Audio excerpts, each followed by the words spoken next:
에베소 4장 17절로 32절 말씀 함께 하나님의 말씀을 같이 받겠습니다.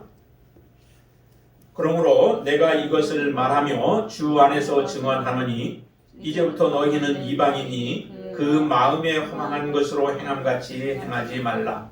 그들의 총명이 어두워지고 그들 가운데 있는 무지함과 그들의 마음이 굳어짐으로 말미암아 하나님의 생명에서 떠나 있도다. 그들이 감각 없는 자가 되어 자신을 방탕에 방임하여 모든 더러운 것을 욕심으로 행하되 오직 너희는 그리스도를 그같이 배우지 아니하였느니라. 진리가 예수 안에 있는 것 같이 너희가 참으로 그에게서 듣고 또한 그 안에서 가르침을 받았을진데 너희는 유혹의 욕심을 따라 썩어져가는 구습을 따르는 옛사람을 벗어버리고 오직 너희의 심령이 새롭게 되어 하나님을 따라 의와 진리의 거룩함으로 지으심을 받은 새 사람을 입으라. 그런즉 거짓을 버리고 각각 그 이웃과 더불어 참된 것을 말하라. 이는 우리가 서로 지체가 됨이라. 분을 내어도 죄를 짓지 말며 해가 지도록 분을 품지 말고 마귀에게 틈을 주지 말라. 도둑질하는 자는 다시 도둑질하지 말고 돌이켜 가난한 자에게 구제할 수 있도록 자기 손으로 수고하여 선한 일을 하라. 무릇 더러운 말은 너희 입 밖에도 내지 말고 오직 덕을 세우는 데 소용되는 대로 선한 말을 하여 듣는 자들에게 은혜를 끼치게 하라. 하나님의 성령을 근심하게 하지 말라. 그 안에서 너희가 구원의 날까지 인치심을 받았느니라.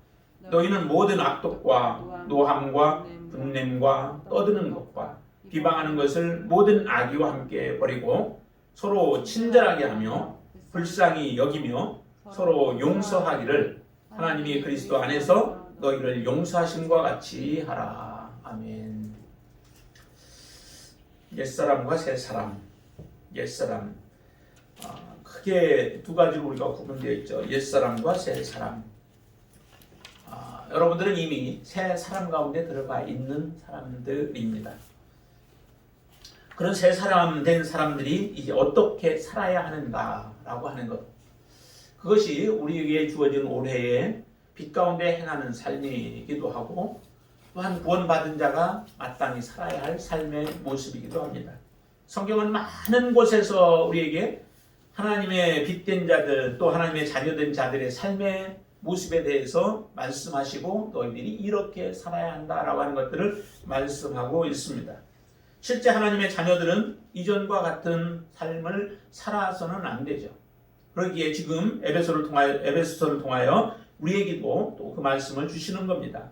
우리가 이미 지난주에 보았던 것처럼 우리는 그리스도 안에서 하나가 되어져야 하죠. 온전한 하나가 되어져야 하는 게 그것이 하나님께서 우리에게 요구하시는 바예요.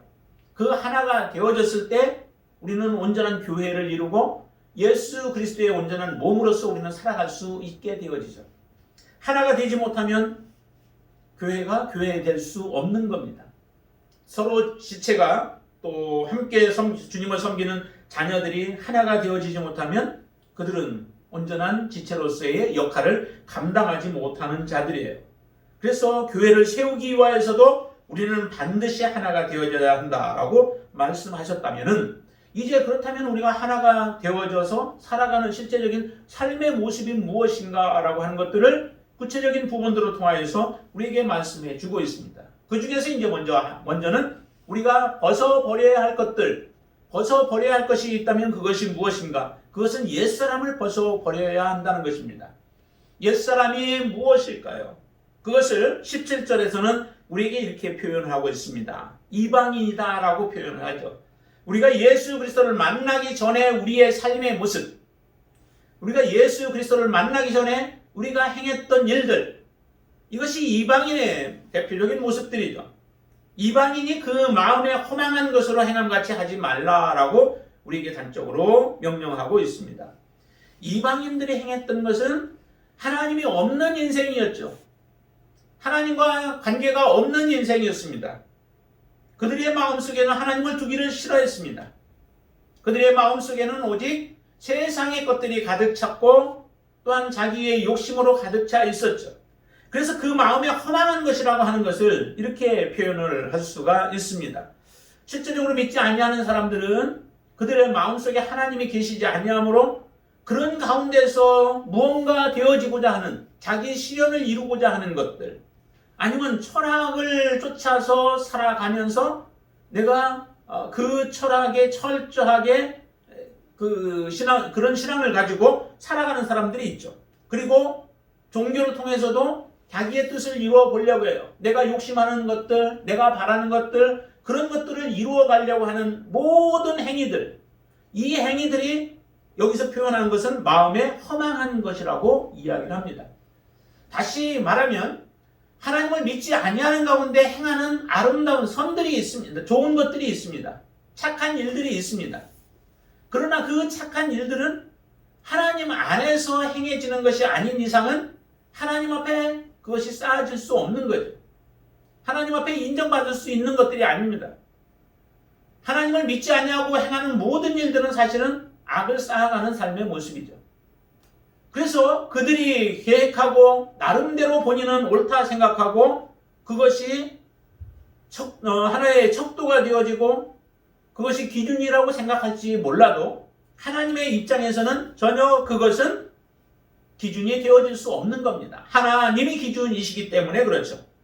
그런 가운데서 하나님이 없이 그들이 행하는 모든 것들은 마지막에는 허무한 모습으로 끝나게 되어진다는 겁니다. 헛된 일들을 행하고 있는 거죠. 많은 시간을 들이고 많은 정열을 쏟아붓고 많은 투자를 그곳에 행한다 할지라도 그것은 결과적으로 헛된 것에 우리가 시간을 보내는 것에 불과하다는 겁니다. 사상 누가 봐도 같은 모습들이죠.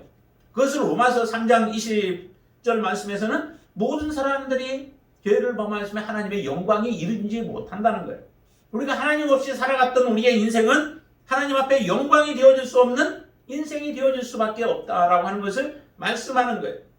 그 상황 속에서 이제 그것을 다 벗어버리는 거죠. 행하지 아니하는 것. 이게 지금 옛 사람의 모습이고 그것을 우리가 벗어버려야 합니다. 그것에 대해서 조금 더 구체적으로 이제 표현을 한다면 이렇게들 얘기하고 있죠. 그때의 모습 속에서는 자 18절과 19절을 보시면 거기에 그런 말씀들이 합니다.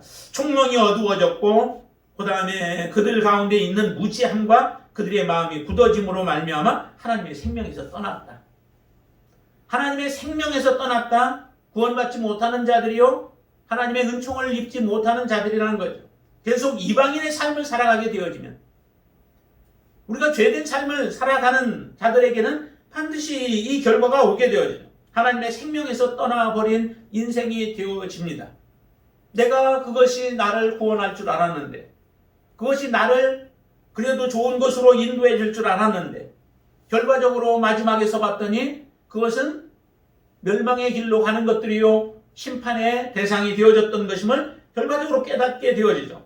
그러면 왜 이와 같은 일들이 일어나느냐? 그것은 18절에서 우리에게 두 가지를 얘기해요. 하나는 무지함과 그들의 마음이 굳어짐이라고 이렇게 표현돼요.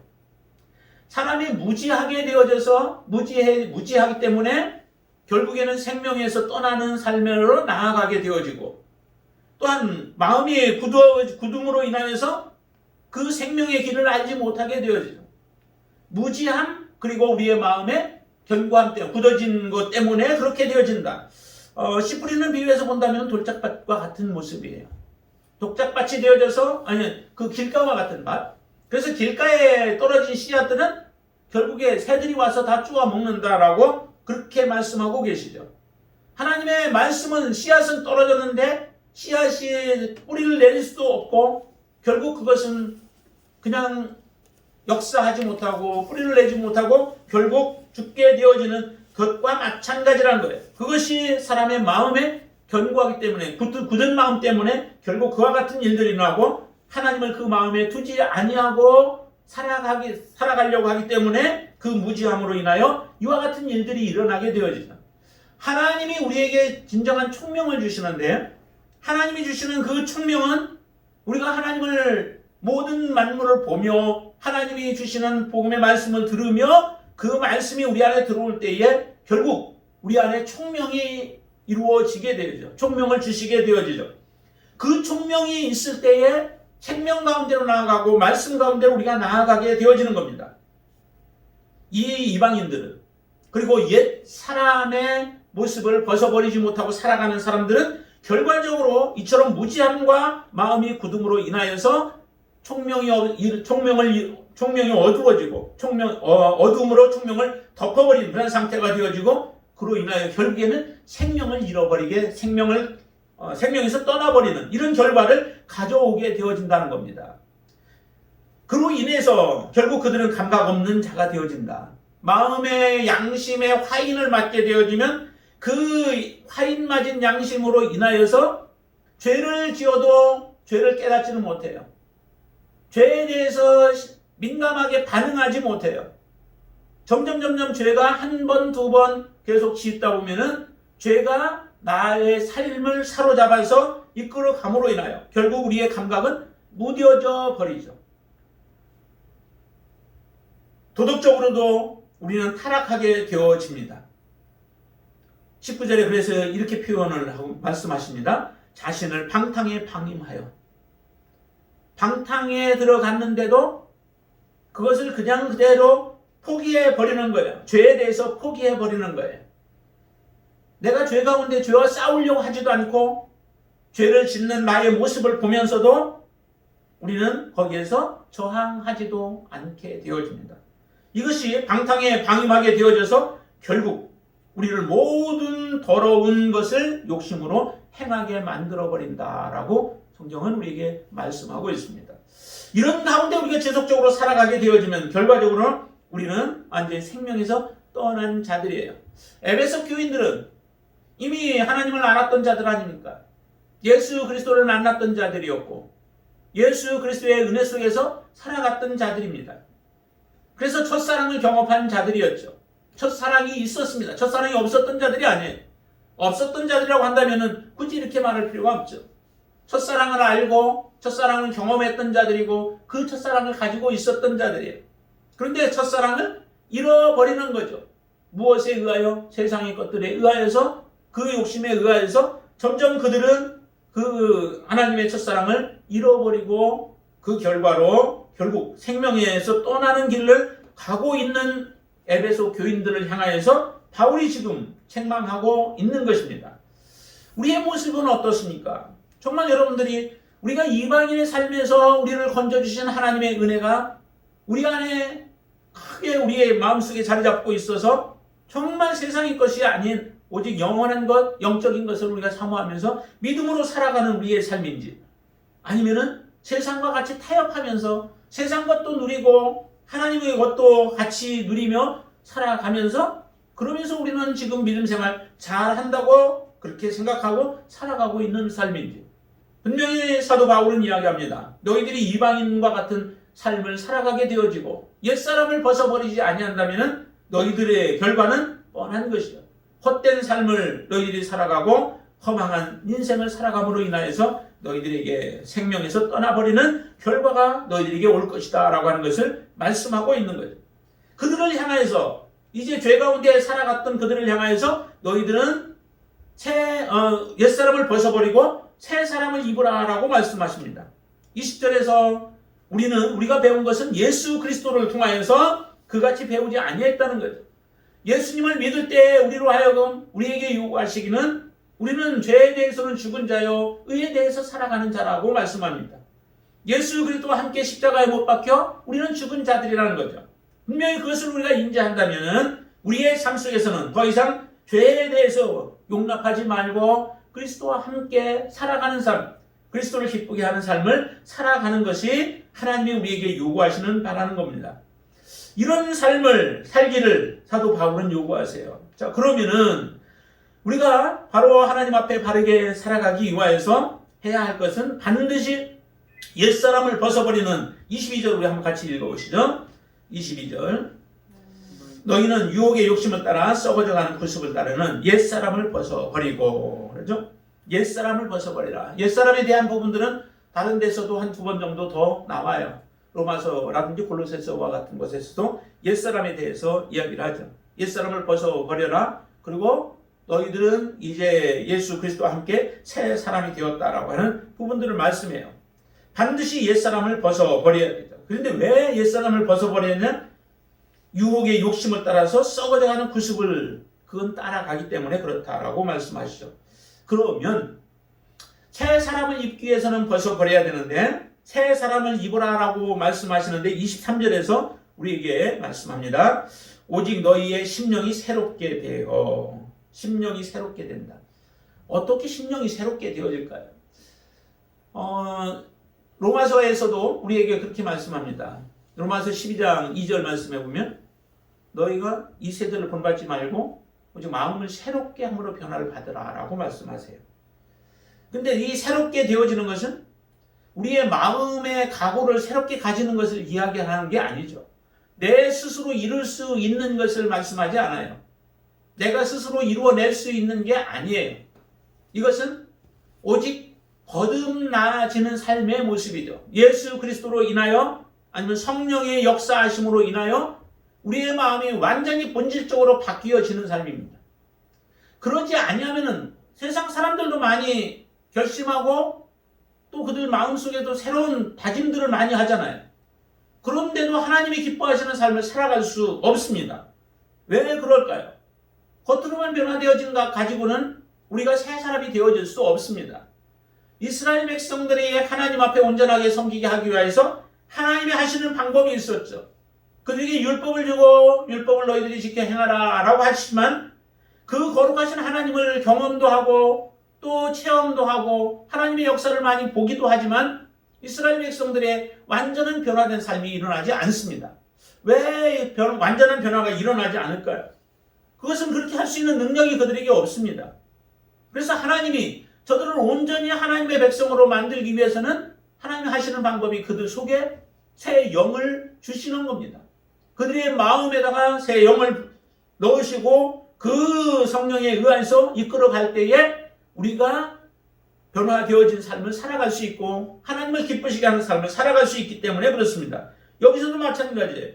오직 너희의 심령이 새롭게 되어라 라고 하시는데 이것은 거듭난 삶을 이야기합니다. 예수 그리스도로 말미암아 거듭난 삶, 우리 안에서 성령이 충만하게 역사하시는 삶의 모습이 되어질 때에 우리는 새롭게 되어져서 하나님이 원하시는 삶을 이루어낼 수 있는 겁니다.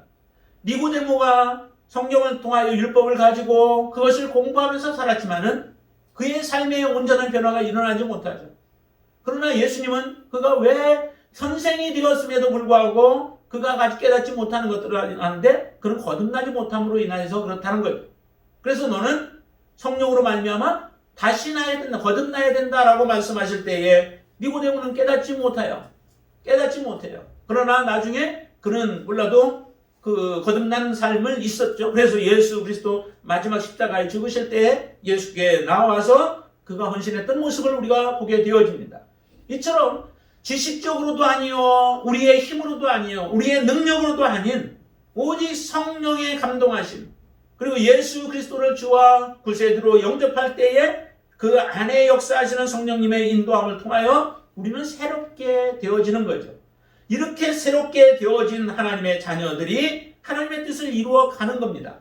그러나 다 또 이루어가는 사람 다 가지도 않죠. 그 가운데 이처럼 잠시 무너져서 넘어진 것처럼 그럴 경우들도 있습니다. 그러나 다시 힘을 내야 되죠. 24절을 보세요. 우리가 이처럼 성령으로 새롭게 되어진 사람들이 어떻게 지음을 받은 사람들인지. 자, 거기에 같이 읽으시면 하나님을 따라 의와 진리의 거룩함으로 지으심을 받은 새 사람을 입으라 라고 말씀합니다. 의와 진리의 거룩함으로, 의와 거룩함으로 지으심을 받은 새 사람. 근데 그 진리는 예수 그리스도를 의미하기도 하죠. 예수 그리스도에 의하여 의로워지고 예수 그리스도로 의하여 거룩함으로 지음을 받은 새 사람을 입으라 라고 하는 거예요. 우리가 거룩하게 되어지는 것은 정말 예수 그리스도 아니면 안 되죠. 예수 그리스도의 의가 아니면 우리는 하나님 앞에 세울 수 없습니다. 하나님의 의로 우리가 거듭났을 때에 하나님의 자녀들이라고 우리는 말할 수 있습니다. 그런 새 사람을 입어야만 우리가 이 땅에서 하나님의 뜻을 준행할 수 있는 자들이 되어진다라고 사도 바울은 그렇게 말하시면서 바로 옛사람을 다 벗어버리고 새 사람을 입으라 라고 우리에게 권면합니다. 새 사람을 입은 하나님의 자녀라면 우리의 마음속에 이제 소원이 있어야 되죠. 소망이 있어야 되죠. 하나님의 뜻대로 순종하고자 하는 소망이 그들 안에는 반드시 있게 되어집니다. 그 소망을 따라서 믿음으로 살아가는 자들, 그 사람들이 바로 하나님 앞에 온전한 사람들이에요. 그러면 이처럼 새 사람을 입은 사람들이 해야 할 일들이 무엇일까요? 뒤에 보면은 이제 25절부터 쭉 나오는 내용들을 보면은 우리 그런 모습들을 말씀해요. 어떻게 우리가 좀 더 구체적으로 해야 하는가? 아까 벗어버려야 할 일들 가운데도 있지만은 여기엔 좀 더 구체적으로 얘기하죠. 25절 보시면 그 이웃과 더불어 거짓을 버려버리고 그 이웃과 더불어서 너희들은 참된 것을 말하라는 거죠. 근데 거기에 이웃을 이야기할 때 그 이웃은 그 다음에 이어서 얘기하시는 이는 우리가 서로 지체가 됩니다 라고 하는 것을 볼 때 이웃은 그냥 우리의 일반적인 이웃을 얘기하지 않습니다. 거기에서 얘기하는 이웃은 바로 지체가 되어지는 형제 자매들을 이야기를 하는 거죠. 그런 교회 공동체 안에 지체 자매들과 더불어 참된 것을 말하라 라고 하는 겁니다. 그 안에서도 거짓들이 있었던 것 같아요. 그러니까 거짓을 버리고 너희들이 그 이웃과 더불어서 형제 자매들로 더불어 참된 것을 말하는 것, 이것이 바로 새 사람을 입은 사람들의 모습이에요. 당연히 그와 같은 삶을 살아야 하는 거죠. 근데 교회 안에서 세상보다도 더 좋지 못한 일들이 참 많이 일어나잖아요. 교회 안에 많은 분란이 일어나잖아요. 왜 분란들이 일어나겠어요? 그 안에는 가라지들도 있기 때문에 이제 그런 부분이 있겠죠. 그렇지만은 우리가 근본적으로 하나님 앞에서 온전한 새 사람의 삶을 살지 못하기 때문에 일어나는 부분들도 많이 있습니다. 무엇이 그리스도인의 삶에 합당한 것인지를 우리가 잘 알지 못하는 경우들도 많다라고 하는 거죠. 내가 예수 그리스도로 말미암아 거듭나긴 했고 또 하나님의 자녀로 태어나긴 했으나 내가 무엇으로 어떻게 해야 하는지를 알지 못하는 거예요. 잘하지를 못하는 겁니다. 자라나서 그때그때에 합당한 모습으로 우리가 해야 할 일들을 행하면서 믿음으로 살아가야 하는데 그것을 하지 못함으로 인하여서 결국 그것이 사단에게 틈을 주는 결과들이 되어지는 거예요. 몇 가지를 얘기하는데 그것은 지금 마귀로 하여금 자꾸 틈을 타게 만드는 부분들을 제거하기 위해서 사도 바울이 지금 말씀하고 있는 겁니다. 26절에서는 우리에게 분을 내어도 죄를 짓지 말라라고 말씀하시죠. 여러분들 분을 잘 안 내시나요? 이 분만 안 내도 그리고 분을 내었을 때에 죄를 짓지 않도록 마귀가 틈을 타지 못하도록 우리가 이 말씀만 잘 지켜도 가정에 참 많은 부분들이 변화가 되어질 거예요. 교회 공동체 안에 놀라운 변화들이 일어날 거예요. 그리고 이 나라에 그런 축복이 일어나게 되어질 텐데 이 말씀 하나도 우리는 잘 지켜내지 못해요. 분을 내기는 의로운 분들이겠죠. 또 때로는 우리가 잠시 어떤 분노를 일으키는 경우도 있겠죠. 그것마저도 우리가 성령의 충만함을 가지면 이겨낼 수 있겠지만은 혹시라도 우리가 이런 분을 낸다 할지라도 그 분을 오랫동안 가지고 있지 말라는 거예요. 해가 지도록 품지 말라. 내일로 넘기지 말라는 거죠. 그리고 그것이 우리를 사로잡아서 그 분 때문에 결국 마귀가 그 사이에 틈을 타고 들어오고 그것을 하나의 발판으로 삼고 그것을 하나의 뭐라고 할까요? 우리 돌을 쪼갤 때 그냥 그 틈새 정 같은 걸 집어넣고 때리면은 쭉 갈라지지. 그 큰 바위들이 갈라지듯이 그와 같은 그 기회를 주지 말라는 거예요. 그런데 사람들은 당연하게 여기죠. 그래서 혹시라도 싸우더라도 우리는 먼저 좀 화해하는 그리고 먼저 용서를 구하는 그런 삶을 사는 게 참 지혜로운 삶일 거예요. 하나님이 기뻐하시는 삶이고요. 분을 가지고 있을 때 결국에는 마귀가 그 틈을 타게 되어진다는 겁니다. 그리고 28절에 보시면은 도둑질하는 자는 도둑질을 하지 말라는 거예요. 도둑질은 왜 도둑질을 하나요? 내가 갖지 못한 것에 대한 욕심이겠죠.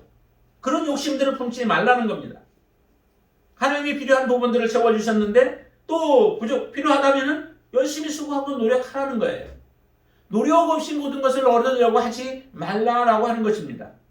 그래서 열심히 손을 놀려서 또 열심히 일을 해서 우리가 벌고 그것을 가지고 또 선한 일들을 행하는 데에 행하는 삶이 그게 바로 그리스도인들의 삶이라는 겁니다. 하나님의 자녀는 더 열심을 해야 되죠. 더 부지런해야 돼요. 그것이 하나님께서 원하시는 모습이에요. 그리고 29절에 보시면은 무릇 더러운 말들이나 이런 것들을 하지 말고 오직 선한 말을 하라고 얘기해요. 우리의 입술에서 말하는 것들이 더러운 말, 그 더러운 말은 지저분한 말 뭐 이런 것들도 포함되어질 거예요. 그러나 선한 말을 하신 것을 볼 때 반대로 악한 말이라고도 할 수 있어요. 악한 말들을 우리가 행하는데 그 악한 말은 다른 사람들에게 다른 악한 마음을 가지고 또 의도를 가지고 행해지는 모든 것들이 다 이런 악한 말들이죠. 선한 것들이 아니고 거짓된 것들, 이런 것들도 다 악한 말들에 해당될 거예요. 그래서 더러운 말은 너희 입 밖에도 내지 말고 오직 덕을 세우는 대로 소용되는 대로 선한 말들을 하라고 우리에게 권면합니다. 그렇게 행할 때에 다른 사람들에게 은혜를 끼친다라고 말씀을 하시죠. 여러분들의 입술에는 얼마나 선한 말들로 가득 차 있나요? 내가 무엇을 쌓는가에 따라서 우리의 입 밖에 나오는 것들도 그것이 나오게 되어 있죠. 먹은 것이 나오고 들어간 것이 나오게 되어 있듯이 반드시 우리의 속에 선한 것들로 쌓게 되어지면 선한 것이 우리의 삶을 통하여서 말을 통하여서 다 나오게 되어 있습니다. 그 선한 말을 하라라고 말씀하시는 겁니다. 그러면서 30절에는 우리에게 이렇게 말씀합니다. 하나님의 성령을 근심하게 하지 말라고. 하나님의 성령을 근심하게 말라. 성령에 대한 부분들도 우리가 몇 가지를 얘기하죠. 성령은 인격적인 분이시죠. 성령은 인격이시기에 이처럼 그분이 근심할 수 있는 일들을 행하지 말라는 겁니다. 무엇을 행할 때 성령이 근심하게 되어질까요? 거기 보면 31절부터 32절까지 이렇게 나오죠. 31절에 보시면은 너희는 모든 악독과 노함과 분냄과 떠드는 것과 비방하는 것을 모든 악의와 함께 버려라 라고 말씀합니다. 이런 악한 말들, 모든 악의적인 것들, 또 모든 악독, 이런 것을 행할 때에 성령이 우리 안에서 근심하게 되어진다는 겁니다. 성령을 해방하는 죄들도 있고 성령을 소멸하는 결도 있죠. 성령을 이처럼 근심하게 만들 뿐만 아니라 성령을 슬프게 만드는 경우들도 있어요. 좀 더 이제 그런 표현들은 좀 더 강한 모습이죠. 성령을 소멸하거나 성령을 해방하거나 하는 경우들, 이런 경우는 더 강력한 부분들이긴 하지만은 지금 이러한 부분도 성령을 근심하게 하는 것들도 우리의 하나님의 자녀들, 구원받은 하나님의 백성들이라면은 이런 일들을 행하지 말라라고 우리에게 권면하고 있는 겁니다. 여러분들은 매일매일 일어나셔서 주님 앞에 믿음으로 서서 살아갈 때에 바로 이런 성령을 근심케 하는 모든 것들로부터 우리를 철저하게 보호하고 또 성령이 기쁘게 할 수 있는 일들을 행할 수 있게 되기를 바랍니다. 크게 말한다면은 우리의 삶은 두 가지로 결정이 되어져요. 하나는 마귀를 우리가 기쁘게 할 것인가, 마귀로 하여금 우리 안에서 일을 하게 만들어 버릴 것인가 라고 하는 것과 반대로 정말 성령이 내 안에서 풍성히 거하며 성령께서 기뻐하시고 성령께서 원하시는 삶을 우리가 살아갈 것인가, 두 가운데 우리는 항상 선택하며 살아가야 되죠. 우리는 교회에 나올 때도 마찬가지고요. 집에 있을 때도 마찬가지예요. 교회에 나올 때도 내가 어떻게 하는 것이 하나님이 기뻐하시는가, 성령이 기뻐하시는가를 우리가 알기 때문에 하나님 앞에 나와 예배하는 거죠. 집에 있는 것이 더 좋다면은 우리가 그 길을 선택해야 되겠죠. 그러나 우리의 마음에, 우리의 신앙으로 볼 때 하나님 앞에 나와 예배하는 것이 더 성령께서 기뻐하시고 하나님이 원하시는 바를 알기 때문에 하나님 앞에 나와서 이렇게 예배를 하는 거예요. 우리 늘 염려와 근심과 걱정들이 없겠어요. 그러나 하나님께 모든 걸 맡겨버리고 믿음으로 살아가는 거죠. 한 번 한 번 일어날 때마다 바른 선택을 하며 살아가는 것이, 그게 바로 성령의 인도함을 따라서 우리가 살아가는 삶의 모습입니다. 성령을 기쁘게 하지 못한다면 그것은 반드시 사단이 기뻐하는 것이고 사단에게 우리를 틈을 주게 만들고 사단이 우리를 고소하게 만드는 그러한 결과들인 것입니다. 사도 바울은 에베소 교인들을 향하여서 너희들이 그런 삶을 더 이상 이제 살지 말라는 거예요. 하나님께서 너희들을 부르실 때에 어떤 존재로 부르셨느냐? 너희들 거룩한 존재로 부르셨다는 거예요. 하나님, 성부 하나님, 성자 하나님, 성령 하나님에 의하여 그분이 만세 전부터 계획하여서 너희들을 하나님 앞으로 부르신 자들이라는 겁니다. 그렇게 하나님의 성삼위 하나님께서 우리를 거룩하게 부르신 하나님의 자녀들인데 너희가 어떻게 하나님을 알지 못하던 이전의 삶의 모습으로 다시 돌아가서 이방인들이 행하는 것과 똑같은 모습으로 살아갈 수 있겠느냐? 하나님 앞에 부르심을 받은 자들은 결코 그런 삶을 이제 살아가서는 안 된다라고 하는 것들을 강력하게 말씀하시는 겁니다. 우리의 모습 속에서 무엇이 우리의 마음을 차지하고 있나요? 정말 하나님을 기쁘시게 하는 마음으로 우리에게 가득 차 있다면 우리의 모든 처한 곳에서 위치에서 주님을 섬길 뿐만 아니라 하나님 앞에 나와 예배하는 그 시간들이 정말 귀하고 소중한 시간들이에요. 얼마나 귀한 시간이에요. 하나님 앞에 나갈 수도 없는 자, 나가고 싶어도 나갈 수 없었던 자들에게 그런 기회를 마음껏 주셨잖아요. 마음껏 하나님이 주셨는데도 우리가 그 기회를 활용하지 못한다면 하나님의 온전한 자녀로 우리가 지금 주님 앞에 서 있지 못한 우리의 모습이라는 겁니다. 자, 32절 말씀을 한 번 더 보시죠. 32절 같이 한번 읽습니다. 서로 친절하게 하며 불쌍히 여기며 서로 용서하기를 하나님이 그리스도 안에서 너희를 용서하신 것 같이 하라. 서로 형제들 간에 해야 할 부분을 얘기하죠. 이게 바로 성령께서 기뻐하시는 삶의 모습이에요. 친절하게 하고 서로 불쌍히 여기라는 거죠. 혹시라도 연약한 자들이 있다면, 믿음이 아직 온전하게 서지 못한 자들이 있다면 그들을 우리가 불쌍하게 여기고 그들을 위하여서 기도하라는 거죠. 혹시라도 또 죄 가운데 알지 못하는 가운데 죄를 지었을 때에는 그들을 우리가 다시 세워주는 거예요. 그들을 받아주는 거죠. 그들이 잘못된 부분들을 우리가 깨우쳐줘서 바르게 설 수 있도록 하는 거죠. 혹시 내게 죄를 지었다면은 인간 사람 대 사람에서 죄를 범한 것이 있다면은 서로 용서해 주라는 거죠. 예수님도 말씀하셨죠. 몇 번을 용서해 줘야 하냐? 베드로가 물을 때에 뭐라고 말씀하세요? 70번씩 7번이라도? 그렇죠? 70번씩 7번이라도 너희들이 해주라는 거죠. 한없는 용서를 해주라는 거예요. 그게 하나님 앞에 죄가 될 일이 아니라면 우리가 서로 그 부분들을 받아주라는 거예요. 그것이 하나님께서 원하시는 바예요. 왜 그렇게 해야만 할까요? 그것은 이미 우리가 그런 사랑을 받았기 때문에 그래요. 우리가 어떻게 하나님 앞에 용서받을 수 있었겠어요? 예수님의 보혈 아니면, 예수님의 죄가 없으신 예수님이 대신 그 길을 걸어가지 않았더라면 우리는 용서받을 수 없는 자이었습니다. 이런 자를 하나님이 용서해 주신 것 아니에요. 거기 말씀 그러잖아요. 하나님이 그리스도 안에서 너희를 용서하신 것 같이 하라는 거예요. 우리가 그렇게 지금 하고 있나요? 우리의 형제들에게 그렇게 하고 있나요? 우리의 사랑하는 가족들에게 그렇게 하고 있나요? 우리의 지체들에게 그렇게 하고 있나요?